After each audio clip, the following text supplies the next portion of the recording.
we are talking about food quality today, just briefly. And this one gets me. This one gets me a lot as I think about the food choices that are available to us and what even is available when we go to the supermarket. Here is a factoid, and this is just a quick Google search, but facts show that 73% of the food supply in the United States is ultra processed. Ultra processed, not just processed, but ultra processed.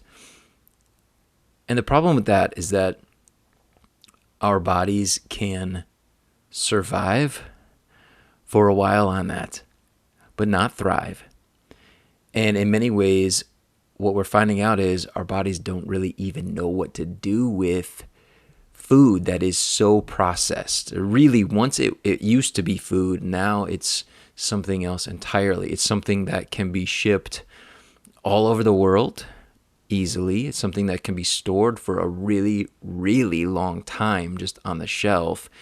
And that is the reason why we've come to be the way we are in many ways, very sick as a group, right? Sicker than we used to be.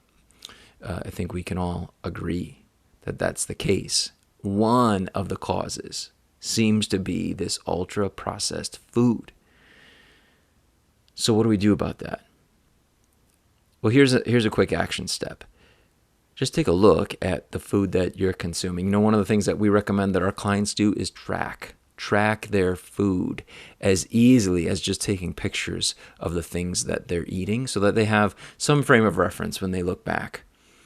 How have I been eating? How have I been doing? So just starting with tracking can be an important step forward. And then take note of how much of it is processed food. Processed food comes in wrappers, cans. It doesn't look like the original version of it, which may have grown out right out of the ground, right? Or once was a living creature. It doesn't look like that at all. It's been processed. It's been changed. It's been reformatted. It's been worked in a laboratory in many cases. It's been wrapped. It's been shipped. It's been shelved. And then it gets purchased by us and then shelved again and then at some point consumed. And it tends not to be very healthy. And I know I mentioned something earlier about sickness and here's the bottom line. It's not as healthy for us as whole food, right? Can we all agree on that? So what we need to do is first become aware of how processed food has begun to infiltrate our life. How much is it there? Is it that 73% of our personal food supply is ultra processed, or is it something that just barely once in a while sneaks into the things that we're eating? Take a look at it. And then, of course, our goal is to move toward healthier. So how can we begin to replace some of those ultra-processed drinks and foods with whole food options? Wholer food? Is that even a word? Food closer to the way it came in its original state. I mean, that's the goal. As few ingredients as possible, ingredients that we recognize that weren't created in a laboratory, food from the perimeter of the grocery store, food that looks like what it looked like when it was originally harvested, picked, slaughtered, whatever the case may be.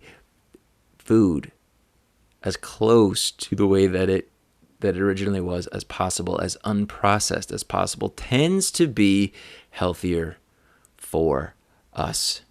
So I invite you to do that audit. Start tracking if you feel like there's a need to make some changes so that you can see your progress over time, and start making little substitutions and maybe even stretching once in a while and saying, hey, I'm going to go a whole day, a whole week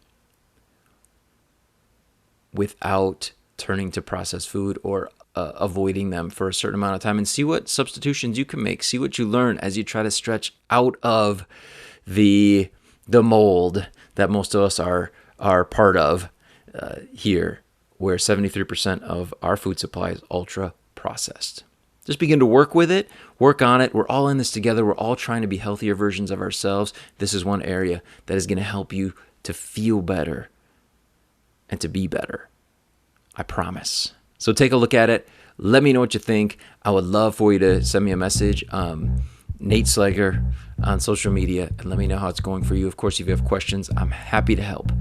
I'll talk with you soon here on the Begin Within Health Show.